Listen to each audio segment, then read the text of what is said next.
आज हमारे साथ मेहमान शख्सियत हैं, पाकिस्तान मुस्लिम लीग नवाज़ के सीनियर रहनुमा हैं और सियासी मामलात के हवाले से वज़ीर-ए-आज़म के मशीर तो हैं ही, लेकिन जो मेन थिंक टैंक है ना, जो मेरे ख्याल में नवाज़ शरीफ और शहबाज शरीफ को एडवाइस करते हैं, वो राना सनाउल्लाह है। राना साहब, very warm welcome sir. Thank you sir. Mohsin Naqvi के बयान से लगता यह है कि शहबाज शरीफ के दिन गिने जा चुके हैं। बेमानी और बिल्कुल कोई उसका जो है वो ना सियाक है ना सबाक है, ऐसी तुकबंदियाँ और जो है वो राम कहानियाँ जो है वो बनाई जा रही हैं। आप मुझे बताएं कि उन्होंने जो बात की है कि ये जो सिस्टम है ये कोलैप्स कर चुका है, कोई माने ना माने, ये किस सिस्टम की वो बात कर रहे हैं? सिस्टम तो मुल्क में पार्लिमानी जमहूरी निज़ाम है, 1973 का आइन है। 1973 के आइन की वजह से आज आपकी फेडरेशन जो है वो कायम है और पिछले 60 सालों में इंतहाई नामुसाइद हालात और वाक़यात के बावजूद जो है वो इस मुल्क को संभाले हुए है। अगर डिलीवर नहीं हो सका, जो कि यकीनन नहीं हो सका, तो उसकी वजह ये है कि उसके ऊपर अमल नहीं किया गया। उसके ऊपर आज आप अमल करें, उसकी जो बुनियाद है सेपरेशन ऑफ पावर, जुडिशरी है, एग्जेक्टिव है, लेजिस्लेचर है। आज ये तीनों जो अपना इकाइयाँ हैं वो आइन के मुताबिक जो है वो अपना रोल अदा करें। कोई डैम बनाने ना जाए, कोई दूसरे के मामले में जो है वो मुदाखलत ना करे, तो ये एक साल में डिलीवरी जो है वो शुरू हो जाएगी। तो इसलिए उनका ये बयान जो है ये सिस्टम के हवाले से बिल्कुल कोई मानी नहीं रखता। हाँ, उन्होंने बात की है कि इंतज़ामी यूनिट दुरुस्त है, उन्होंने बात की है इंतज़ामी यूनिट की बात की, लेकिन शायद उनकी मुराद जो है नए सूबों से। देखें, आम आदमी को उसकी के ऊपर उसके मसाइल के हल के लिए छोटे यूनिट बनाएं, सूबे बनाएं, एम्पावर्ड बल्दियाती निज़ाम बनाएं, इससे कोई इनकार नहीं है। इसको सभी कहते हैं कि ये होना चाहिए, लेकिन भी होगा तो इसी आइन के तहत, इसी सिस्टम में, इससे बाहर कैसे होगा? तो इसलिए ये कहना कि सिस्टम कोलैप्स कर गया है तो आप छोटे इंतज़ामी यूनिट बने भी, इंतज़ामी यूनिट जो हैं वो इसी सिस्टम में बनने, सिस्टम से कोई बाहर निकल के बनने। राना साहब, ये कोई आप सदारती अदवार के बड़े तवील अदवार गुजरते हैं, सदारती निज़ाम के। जनरल ज़िया ने 11 साल बैठ के गुजार दिया, अयूब ने गुजार दिए, फिर मुशर्रफ ने गुजार दिए, तो एक निज़ाम वो भी है। सदारती ले हैं, ये सदारती भी तो रहा है ना। 52 भी क्या थी? सदारती निज़ाम ही था ना। उससे पहले अयूब खां क्या था?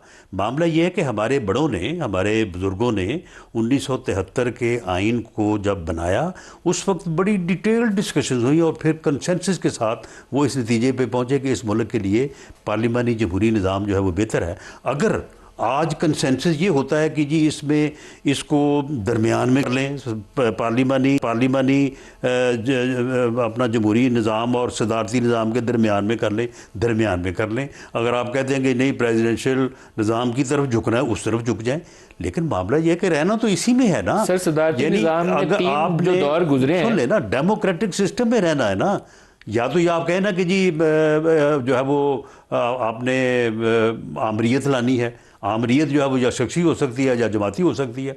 वो तो सर अभी आप जमहूरियत में नहीं है सर, आप हाइब्रिड मॉडल में फॉर लास्ट नो हाइब्रिड। ये इमरान खान की हुकूमत से शुरू हुआ था। देखें, बात पीडीएम ने उसको तोड़ना किया था, अब वो और नहीं तगड़ा हो चुका है। देखिए, बात यह है कि हमें इस किस्म की जो है ना वो मसालेदार और चस्कीली बातों के अलावा जो है ना वो हमें सुकून नहीं आता, हमारी ज़हनी तसल्ली नहीं होती।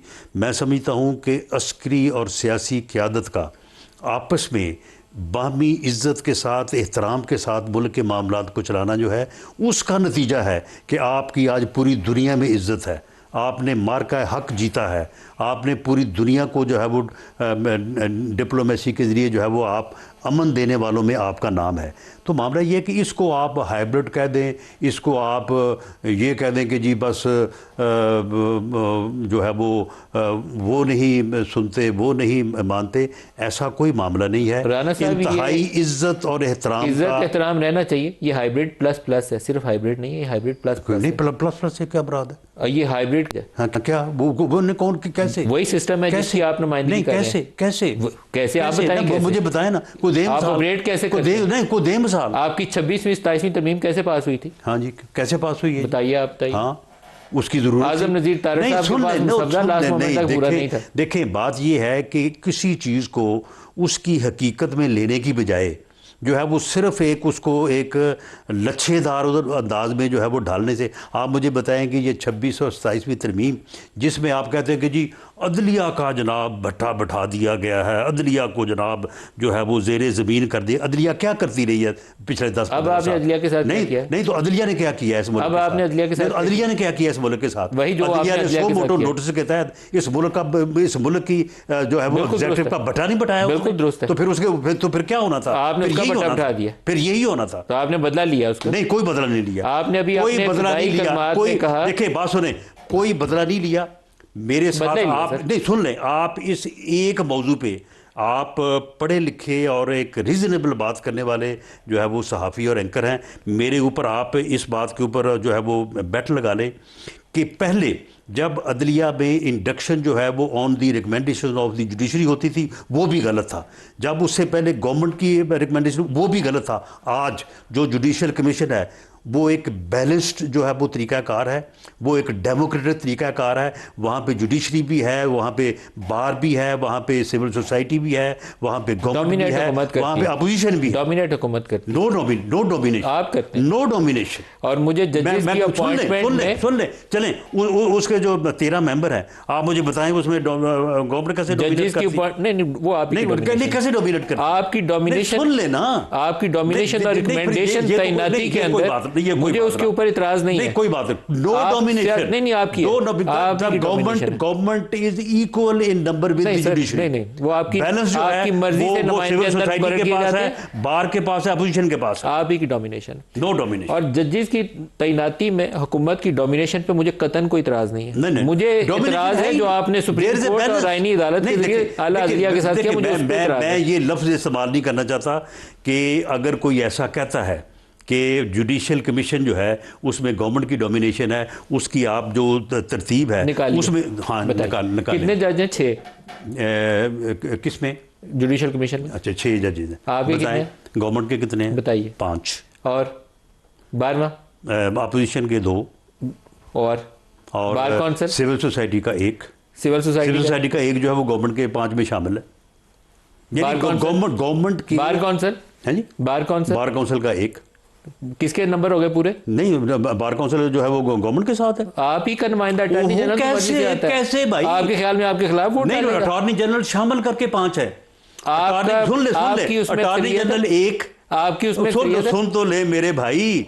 अटॉर्नी जनरल 1, लॉ मिनिस्टर 2, अपना सेनेट से गवर्नमेंट का 1, 3, कौमी असम्बली से 4, जो स्पीकर नामजद करता है सिविल सोसाइटी का 5।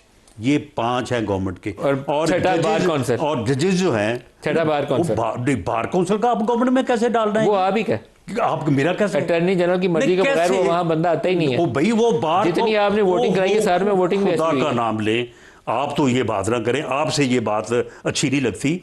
बार काउंसिल का इलेक्टेड नुमाइंदा होता है, इलेक्टेड। आपकी आपकी आईनी अदालत का जो क्याम था उससे लेकर अभी तक का जितने अमल में वोटिंग हुई है, मैं कहता हूं सारे इसी प्रोसेस। सुन लेना, बार काउंसिल का जो इलेक्टेड नुमाइंदा है, बार काउंसिल के पूरे मुल्क से 20 मेंबर्स इलेक्ट होते हैं।